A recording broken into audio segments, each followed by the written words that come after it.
My brother got arrested. They drained their savings to save him. I needed surgery. My dad said, "Better you than him." Mom didn't even blink. 4 months later, I made sure they lost more than money. Now they're begging for mercy from a kid they called expendable. It started on a Sunday, the kind that pretends to be peaceful. You know the ones. Quiet sky, coffee steam rising in still air. No birds in the yard. Just silence, like something was waiting. I was on the couch, ankles crossed, laptop open on my knees. A job application half done, the cursor blinking like it was judging me. Then the call came. It wasn't for me. It never was. My mom answered, and the moment her mouth closed after the first hello, the look changed. Her voice got clipped. She stood. My dad turned the TV down like he already knew. Maybe he did. When she hung up, she didn't sit. She just said one word. "Caleb." That was my brother. My older brother by 3 years. The family son. The one with the crooked smile and bad friends. The one with the tattoos he never explained and jobs that came and went like busboys in a greasy diner. "What happened?" I asked. She didn't answer me. Dad stood up and said, "We need to go." I didn't get invited. Of course not. They left in such a hurry that the front door stayed cracked open, the wind curling through the screen like an afterthought. That night, they didn't come home until nearly 3 a.m. I was awake, waiting in the dark, sitting at the kitchen table with the only light coming from the microwave clock. When they walked in, they looked older. Tired. Worn. They didn't look at me. They went straight to their bedroom, and the only thing I heard was my mom whisper, "We'll figure it out." I found out the next morning. He'd been arrested for possession with intent. 3rd time. His last chance had apparently expired a year ago. Bail? Astronomical. Attorney? Already retained. By lunch, they were on the phone with the bank. Savings drained. Retirement frozen. I watched it happen. From the doorway. Like I was watching the beginning of someone else's movie. "Is it worth it?" I finally asked. Dad didn't look up. "He's our son." I stared at him. "What am I?" He just blinked at me like I'd spoken Greek. 2 weeks later, I collapsed in the driveway. No drama. Just walking to my car, and then suddenly the sky spun. Next thing I knew, I was on the gravel, my knees scraped and my breath stuck in my throat like a cork. I made it to urgent care on my own. I lied about the insurance. Took a cab. The doctor was kind. Young. Too kind. "You have a mass," he said. "We need to operate fast."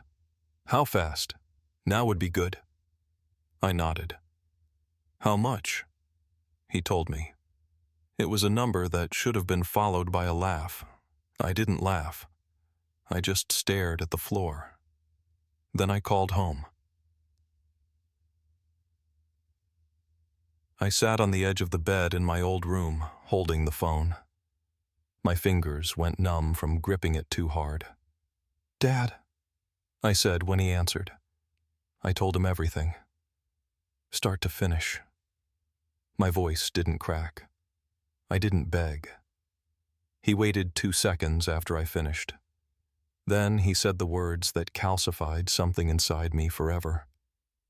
"If one of you has to go," he said, "it's better you than him." Just like that. I didn't scream. I didn't hang up. I just listened. Then Mom's voice came on the line. She said, "He's always been our priority." And then, "You're on your own." That was it. Click. 4 months passed. I survived. Barely. I applied for a financial aid program, got denied, appealed, approved, barely. The surgery happened. Recovery was hell. I lived in a rented room the size of a coffin. ate canned soup, and walked with a limp. They didn't call. Not once. But I kept watching. See, while I was healing, they were falling. They didn't know I knew about the second mortgage they took to pay for Caleb's attorney, or how Caleb blew his probation by getting into a bar fight 2 weeks after release. They didn't know I heard about the damage to the neighbor's car, or that the police showed up at the door. And they definitely didn't know I still had access to Dad's login for their joint banking. I never used it. Until I did. This was the beginning of the end. For them. Because when someone looks you in the eyes and says, "Better you than him," you start writing a story in your head. You edit it over months, while your stitches heal and your food tastes like nothing. And eventually, the ending writes itself. They called me expendable. They shouldn't have. Because now I was a ghost in their system, and I was about to become the reason they lost everything they thought could never turn against them. Their home, their son, their pride, their peace. And I wouldn't raise my voice once. The day I made the first move, it rained. Cold, unapologetic rain. The kind that makes the whole world feel like a warning. I logged into the account like I had 100 times before. Back when Dad would ask me to check balances or move money for Mom while he was driving. He never changed the password. The savings were gone. I knew that. But the checking still had their safety net. Nearly $19,000. More than enough to matter. Not enough to fix everything. I opened a new account in my name at a credit union across town.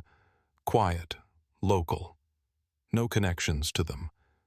Then I did what any expendable son would do. I moved $600 the first day, then $800, then borrowed $200. Slow enough not to trigger alerts. Always at 2:47 a.m., the time I knew they were deepest asleep. Mom medicated, Dad exhausted from worry over Caleb. They never noticed. Not at first. I waited 3 weeks before draining the rest. The day I hit transfer on the final $14,000, I felt nothing. No thrill, no guilt. Only silence. By then, I'd rebuilt my health enough to get back to work. Small freelance gigs, coding projects, ghostwriting articles. I had purpose again. They, meanwhile, were sinking. I started getting updates from neighbors. Small town people who talk more than they breathe. Dad's truck was repoed. Caleb got rearrested. This time, no bail. The house went up for sale. Below market. Desperate listing. Mom took up smoking again. I watched it all like someone watching a house burn down from across the street. Dry, warm, and out of reach. And just when they couldn't sink any lower, I sent a letter. No return address. Typed. One sentence. From the son you didn't save. I knew it hit. Because the next morning, my phone rang for the first time in months. Unknown number. I didn't pick up. And I never would. The voicemails started 2 days later. At first, just 1, then 3, then 12. By the end of the week, I had to disable transcriptions. I couldn't keep reading the word please. Dad's voice was always the first. Stiff. Hesitant, like a man still trying to pretend he was in control. Son, listen. We need to talk. That money, can we just talk? Then Mom, cracked, trembling, sometimes drunk. Baby, we didn't know. You should have told us it was that serious. You should have. But I did. I did tell them. They just didn't care until they needed something. Now, every message was another variation of regret. But not once did I hear sorry. Not once did they say, we chose wrong. Caleb tried too. Through someone else's number. Some girlfriend or friend of a friend.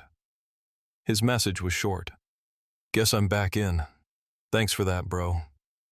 I'd say I owe you one. but you made sure I can't repay it. Real classy. He still thought this was revenge. He still thought it was about him. It never was. This was about two parents who taught me, loud and clear, what love wasn't. On the fourth week, the tone changed. They realized I wasn't going to break. Mom sobbed on the line for 7 minutes straight. Dad shouted my name like it would pull me from a cave.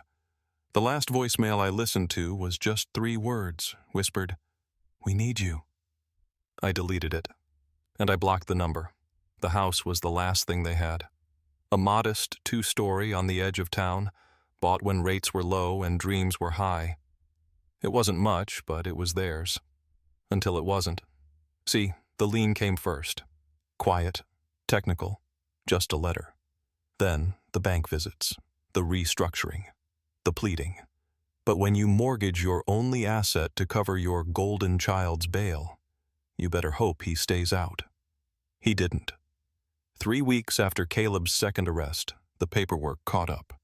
Their credit shattered, their car repossessed, and now the house, on the auction list, publicly posted, all legal, all traceable.